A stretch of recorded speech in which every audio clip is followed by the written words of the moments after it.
ಎಲ್ಲರಿಗೂ ನಮಸ್ಕಾರ ಸ್ನೇಹಿತರೆ. ರಾತ್ರಿ ಉಳಿದ ಅನ್ನದಿಂದ ಈ ಸಣ್ಣ ಕೆಲಸ ಮಾಡಿದರೆ ಮನೆಯ ದಾರಿದ್ರ್ಯ ದೂರವಾಗುತ್ತದೆ. ನಮ್ಮ ಹಿರಿಯರು ಹೇಳಿದ ಅದ್ಭುತ ವಿಧಾನ ಇದು. ಎಷ್ಟೇ ದುಡ್ಡು ಸಂಪಾದನೆ ಮಾಡಿದರೂ ಕೈನಲ್ಲಿ 1 ರೂಪಾಯಿ ಕೂಡ ನಿಲ್ಲುತ್ತಿಲ್ಲ ಎಂದರೆ ರಾತ್ರಿ ಎಲ್ಲರೂ ಊಟ ಮಾಡಿದ ನಂತರ ನೀವು ಮಾಡುವ ಈ ಒಂದು ತಪ್ಪು ಮುಖ್ಯ ಕಾರಣವಾಗುತ್ತದೆ. ಮನೆಯ ಸದಸ್ಯರು ಊಟ ಮಾಡಿದ ನಂತರ ಯಾವ ಕೆಲಸ ಮಾಡಿದರೆ ಮಹಾಲಕ್ಷ್ಮೀ ದೇವಿ ಹಣ, ಸಂಪತ್ತು, ಐಶ್ವರ್ಯ ಶಾಶ್ವತವಾಗಿ ಮನೆಯಲ್ಲಿ ನೆಲೆಸುತ್ತದೆ ಎಂದು ಈಗ ತಿಳಿಯೋಣ. ಒಂದು ಮನೆಯ ಉದ್ಧಾರ ಆಗಬೇಕು ಎಂದರೆ ಆ ಮನೆಗೆ ಲಕ್ಷ್ಮೀ ದೇವಿಯ ಕೃಪೆ ಎಷ್ಟು ಮುಖ್ಯವೋ ಅದೇ ರೀತಿ ಅನ್ನಪೂರ್ಣೇಶ್ವರಿ ದೇವಿಯ ಕೃಪೆಯೂ ಅಷ್ಟೇ ಮುಖ್ಯವಾಗಿರುತ್ತದೆ. ಏಕೆಂದರೆ ಬರೀ ಚಿನ್ನ, ಸಂಪತ್ತು, ಹಣ ಇದ್ದರೆ ಹೊಟ್ಟೆ ತುಂಬುವುದಿಲ್ಲ. ಅನ್ನವಿಲ್ಲದ ಮನೆ ಮರುಭೂಮಿಗೆ ಸಮಾನ. ರಾತ್ರಿ ಉಳಿದ ಅನ್ನದಿಂದಲೇ ನಿಮ್ಮ ಜೀವನ ಬದಲಾಗುತ್ತದೆ ಎಂದರೆ ನೀವು ನಂಬಲೇಬೇಕು. ರಾತ್ರಿ ಮನೆ ಸದಸ್ಯರು ಊಟ ಮಾಡಿದ ಮೇಲೆ ಅಡುಗೆ ಮನೆಯಲ್ಲಿ 1 ತುತ್ತಾದರೂ ಅನ್ನವನ್ನು ಇಟ್ಟು ಮಲಗಬೇಕೆಂದು ಆಗಿನಿಂದಲೂ ಹಿರಿಯರು ಹೇಳುತ್ತಾ ಬಂದಿದ್ದಾರೆ. ಇದಕ್ಕೆ ಕಾರಣ ಏನೆಂದರೆ ಮಹಾಲಕ್ಷ್ಮೀ ದೇವಿಯು ರಾತ್ರಿ ಸಮಯ ಮನೆಗೆ ಪ್ರವೇಶ ಮಾಡಿ ಅಡುಗೆ ಕೋಣೆಯನ್ನು ಗಮನಿಸುತ್ತಾಳೆ. ನಮ್ಮ ಪೂರ್ವಿಕರು ಕೂಡ ನಮಗಾಗಿ ಏನಾದರೂ ಇಟ್ಟಿದ್ದಾರಾ ಎಂದು ಅಡುಗೆ ಕೋಣೆಯನ್ನು ಒಂದು ಸಲ ನೋಡುತ್ತಾರಂತೆ. ಆ ಸಮಯದಲ್ಲಿ ಅಡುಗೆ ಕೋಣೆಯು ಅನ್ನವಿಲ್ಲದೆ ಸಂಪೂರ್ಣ ಖಾಲಿಯಾಗಿದ್ದರೆ ನಮ್ಮ ಪೂರ್ವಿಕರ ಮನಸ್ಸಿಗೆ ನೋವಾಗುತ್ತದೆ. ಅಷ್ಟೇ ಅಲ್ಲದೆ ಅಡುಗೆ ಕೋಣೆ ಅನ್ನವಿಲ್ಲದೆ ಸಂಪೂರ್ಣ ಖಾಲಿಯಾಗಿದ್ದರೆ ಅದು ದಾರಿದ್ರ್ಯದ ಸಂಕೇತ. ಯಾರ ಮನೆಯಲ್ಲಿ ರಾತ್ರಿಯ ಸಮಯ ಅಡುಗೆ ಕೋಣೆಯಲ್ಲಿ ಅಲ್ಪವೂ ಆಹಾರ ಇರುವುದಿಲ್ಲವೋ ಅಂತಹವರ ಮನೆಯಲ್ಲಿ 1 ರೂಪಾಯಿ ಕೂಡ ದುಡ್ಡು ನಿಲ್ಲುವುದಿಲ್ಲ. ಎಷ್ಟೇ ಸಂಪಾದನೆ ಮಾಡಿ ಹಣ ಉಳಿತಾಯ ಮಾಡಲು ಪ್ರಯತ್ನ ಪಟ್ಟರೂ ದುಡ್ಡು ನೀರಿನಂತೆ ಖರ್ಚಾಗಿ ಹೋಗುತ್ತದೆ. ಸಾಲಗಳು ಹೆಚ್ಚುತ್ತಾ ಹೋಗುತ್ತದೆ. ಒಂದಾದರ ಮೇಲೊಂದು ಕಷ್ಟಗಳು ಎದುರಾಗುವ ಜೊತೆಗೆ ಆರೋಗ್ಯದ ಸಮಸ್ಯೆಗಳು ಮನೆಯಲ್ಲಿ ತಾಂಡವ ಆಡುತ್ತವೆ. ಈಗ ವಿಷಯಕ್ಕೆ ಬರೋದಾದರೆ, ಬೆಳಗ್ಗೆ ಎದ್ದ ತಕ್ಷಣ ಅಡುಗೆ ಆದ ಮೇಲೆ ಅಡುಗೆಯಲ್ಲಿ ಒಂದು ಸ್ವಲ್ಪ ಅನ್ನವನ್ನಾದರೂ ನಿಮ್ಮ ಮನೆಗಳ ಮೇಲೆ, ಕಾಂಪೌಂಡ್ ಮೇಲೆ, ಮನೆಯ ಹೊರಭಾಗದಲ್ಲಿ ಪ್ರಾಣಿ ಪಕ್ಷಿಗಳಿಗೆ ಇಡಬೇಕು.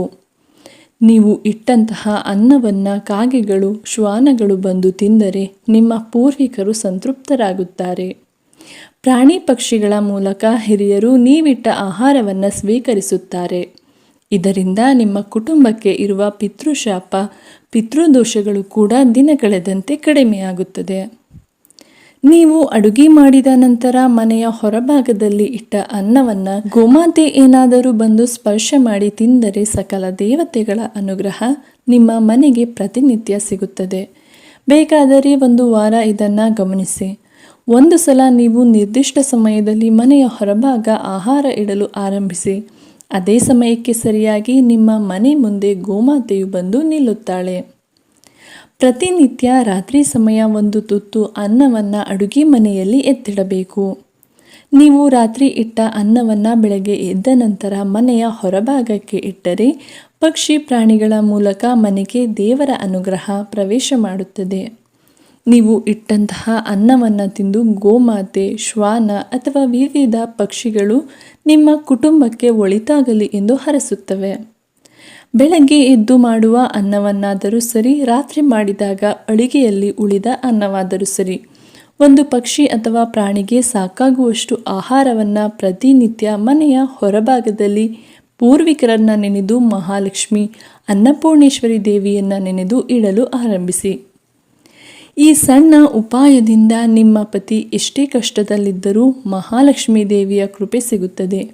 ನಿಮ್ಮ ಪತಿ ಮಾಡುವ ಉದ್ಯೋಗದಿಂದ, ವ್ಯಾಪಾರದಿಂದ, ಅವರ ಆಲೋಚನೆಗಳಿಂದ ಮನೆಗೆ ನಿರಂತರವಾಗಿ ಧನಾಗಮನವಾಗುತ್ತದೆ.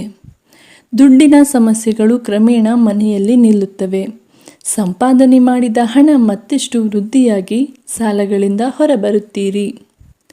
ಅಪಾರ್ಟ್ಮೆಂಟ್ಗಳಲ್ಲಿ ಇದ್ದು ಈ ಕೆಲಸವನ್ನು ಮಾಡಲು ಸಾಧ್ಯವಾಗದಿದ್ದವರು ವಾರದಲ್ಲಿ 2 ರಿಂದ 3 ಬಾರಿಯಾದರೂ ಪ್ರಾಣಿ ಪಕ್ಷಿಗಳನ್ನು ಹುಡುಕಿ ಅವುಗಳು ಇರುವ ಜಾಗಕ್ಕೆ ಹೋಗಿ ಆಹಾರವನ್ನು ನೀಡುತ್ತಾ ಬನ್ನಿ. ಮಾರ್ವಾಡಿ ಸೇಠುಗಳು ಈ ಕೆಲಸವನ್ನು ಚಾಚೂ ತಪ್ಪದೆ ವಂಶಪಾರಂಪರ್ಯವಾಗಿ ಮಾಡುತ್ತಾ ಬಂದಿದ್ದಾರೆ. ಅದಕ್ಕಾಗಿಯೇ ಅವರು ಯಾವ ಕೆಲಸ ಮಾಡಿದರೂ ದುಡ್ಡಿನ ಮಳೆಯೇ ಆಗುತ್ತದೆ. ಕೇವಲ 1 ತುತ್ತು ಅನ್ನವನ್ನು ಪಕ್ಷಿ ಪ್ರಾಣಿಗಳಿಗೆ ಇಟ್ಟರೆ ದುಡ್ಡು ಬರುತ್ತದೆಯಾ? ಇಲ್ಲ, ಹಣದ ವಿಚಾರದಲ್ಲಿ ಶಿಸ್ತನ್ನು ಪಾಲಿಸುತ್ತಾ ಬನ್ನಿ, ಬರುತ್ತದೆ. ಮನೆಯಲ್ಲಿ ಎಲ್ಲಿ ಬೇಕೆಂದರೆ ಅಲ್ಲಿ ಚಿಲ್ಲರೆ ನಾಣ್ಯವನ್ನು ಅಥವಾ ನೋಟುಗಳನ್ನು ಇಡಲು ಒಂದು ಪ್ರತ್ಯೇಕ ಜಾಗವನ್ನು ಮಾಡಿ. ಆ ಜಾಗದಲ್ಲಿಯೇ ದುಡ್ಡನ್ನು ಎತ್ತಿಡಬೇಕು. ರಾತ್ರಿ ಊಟ ಆದ ನಂತರ ಸ್ತ್ರೀಯರು ಅಡುಗೆ ಕೋಣೆಯಲ್ಲಿರುವ ಎಲ್ಲ ಪಾತ್ರೆಗಳನ್ನು ತೊಳೆದು ಅಡುಗೆ ಮನೆಯನ್ನು ಸ್ವಚ್ಛವಾಗಿ ಸುಂದರವಾಗಿ ಇಡಬೇಕು. ಬೆಳಗ್ಗೆ ಎದ್ದ ನಂತರ ಅಡುಗೆ ಮನೆಗೆ ಬಂದಾಗ ಯಾವುದೇ ಎಂಜಲು ತಟ್ಟೆ, ಪಾತ್ರೆಗಳು ಇರಬಾರದು. ಅಡುಗೆ ಮನೆ ಯಾವಾಗಲೂ ಅಗ್ನಿ ದಿಕ್ಕಿನಲ್ಲಿರಬೇಕು. ಅಡುಗೆ ಮನೆಯ ಅಗ್ನಿ ದಿಕ್ಕಿನಲ್ಲಿ ಯಾಕಿರಬೇಕು ಎಂದರೆ ಅಗ್ನಿ ದಿಕ್ಕಿನ ಅಧಿಪತಿ ಶುಕ್ರ. ಶುಕ್ರ ಸಂಪತ್ತಿಗೆ ಹೆಸರಾದವನು. ಹಾಗಾಗಿ ಅಗ್ನಿ ದಿಕ್ಕು ಎಂದರೆ ಸಂಪತ್ತಿನ ದಿಕ್ಕು. ಅಡುಗೆ ಅಗ್ನಿ ದಿಕ್ಕಿನಲ್ಲಿದ್ದರೆ ಸಂಪತ್ತು ಹೆಚ್ಚುತ್ತದೆ. ಸಂಪತ್ತು ವೃದ್ಧಿಯಾಗಬೇಕೆಂದಾದರೆ ಅಗ್ನಿ ದಿಕ್ಕು ಚೆನ್ನಾಗಿರಬೇಕು, ಅಂದರೆ ಅಡುಗೆ ಮನೆ ಚೆನ್ನಾಗಿರಬೇಕು. ಮನೆಯಲ್ಲಿ ಅನಾರೋಗ್ಯ, ನೆಗೆಟಿವಿಟಿ ಹೆಚ್ಚಾಗಿದ್ದರೆ ಅಡುಗೆ ಮನೆಯ ಸಿಂಕ್ನ ಕೆಳಭಾಗದಲ್ಲಿ ಹಳದಿ ಬಣ್ಣವನ್ನು ಬಳೆಯಬೇಕು. ಇದರಿಂದ ನಕಾರಾತ್ಮಕ ಶಕ್ತಿ ಮನೆಯಲ್ಲಿ ಕಡಿಮೆಯಾಗುತ್ತದೆ. ನೀರು ಮತ್ತು ಅಗ್ನಿ ಪರಸ್ಪರ ವಿರುದ್ಧ ತತ್ವಗಳಾಗಿರುವುದರಿಂದ ಅಗ್ನಿಯ ಸ್ಥಳವಾದ ಅಡುಗೆ ಮನೆಯಲ್ಲಿ ನೀರಿನ ತತ್ವವನ್ನು ಸೂಚಿಸುವ ಬಣ್ಣ ಬಳಸುವುದನ್ನು ತಪ್ಪಿಸುವುದು ಒಳಿತು. ಹೀಗಾಗಿ ಅಡುಗೆ ಮನೆಯಲ್ಲಿ ಗ್ರೇ ಮತ್ತು ನೀಲಿ ಬಣ್ಣಗಳನ್ನು ತಪ್ಪಿಸಿ ಶುಭಕರವಾದ ಇತರೆ ಬಣ್ಣಗಳನ್ನು ಬಳಸುವುದು ಉತ್ತಮ ಎಂದು ಹೇಳಲಾಗುತ್ತದೆ. ಮನೆಯಲ್ಲಿ ದವಸ ಧಾನ್ಯಗಳ ಕೊರತೆ ಎದುರಾಗುತ್ತಿದೆ ಎಂದು ಚಿಂತಿಸಬೇಕಾಗಿಲ್ಲ. ಅಂತಹ ಸಂದರ್ಭಗಳಲ್ಲಿ ಶುಕ್ರವಾರದ ದಿನ ಅಗ್ನಿದೇವರಿಗೆ ಭಕ್ತಿಯಿಂದ ಪೂಜೆ ಸಲ್ಲಿಸಿ ತುಪ್ಪವನ್ನು ನೈವೇದ್ಯವಾಗಿ ಅರ್ಪಿಸಬೇಕು. ಆ ನೈವೇದ್ಯವನ್ನು ಮನೆಯ ಈಶಾನ್ಯ ದಿಕ್ಕಿನಲ್ಲಿ ಇಟ್ಟರೆ ದಾರಿದ್ರ್ಯ ಕಡಿಮೆಯಾಗುತ್ತದೆ ಎಂದು ಹೇಳಲಾಗುತ್ತದೆ. ಇದರಿಂದ ಮನೆಯಲ್ಲಿ ನಿಧಾನವಾಗಿ ಸಮೃದ್ಧಿ ಬರುತ್ತದೆ ಮತ್ತು ಕುಟುಂಬದ ಅಭಿವೃದ್ಧಿ ಕಾಣಲು ಆರಂಭವಾಗುತ್ತದೆ. ಬೆಳಗ್ಗೆ ಎದ್ದ ತಕ್ಷಣ ನೇರವಾಗಿ ಅಡುಗೆ ಮನೆಗೆ ಹೋಗಬಾರದು. ಕೈಕಾಲುಗಳನ್ನು ತೊಳೆದುಕೊಂಡು ಅಥವಾ ಸ್ನಾನ ಮಾಡಿದ ನಂತರವೇ ಅಡುಗೆ ಮನೆಗೆ ಪ್ರವೇಶ ಮಾಡಿ ಒಲೆಗೆ ಮೊದಲು ನಮಸ್ಕಾರ ಮಾಡಿ. ಮನೆಯವರೆಲ್ಲರ ಹೊಟ್ಟೆ ತುಂಬಿಸುವ ಅಡುಗೆ ಕೋಣೆಯನ್ನು ಕೂಡ ಮಹಾಲಕ್ಷ್ಮಿಯಂತೆ ಗೌರವಿಸಬೇಕು.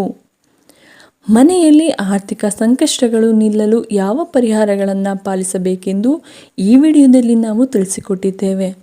ಈ ವಿಡಿಯೋ ಇಷ್ಟವಾದರೆ ಮಹಾಲಕ್ಷ್ಮಿ ಮನೆಗೆ ಬಾರಮ್ಮ ಎಂದು ಕಮೆಂಟ್ ಮಾಡಿ, ಈ ವಿಡಿಯೋಗೆ ಒಂದು ಲೈಕ್ ಮಾಡಿ.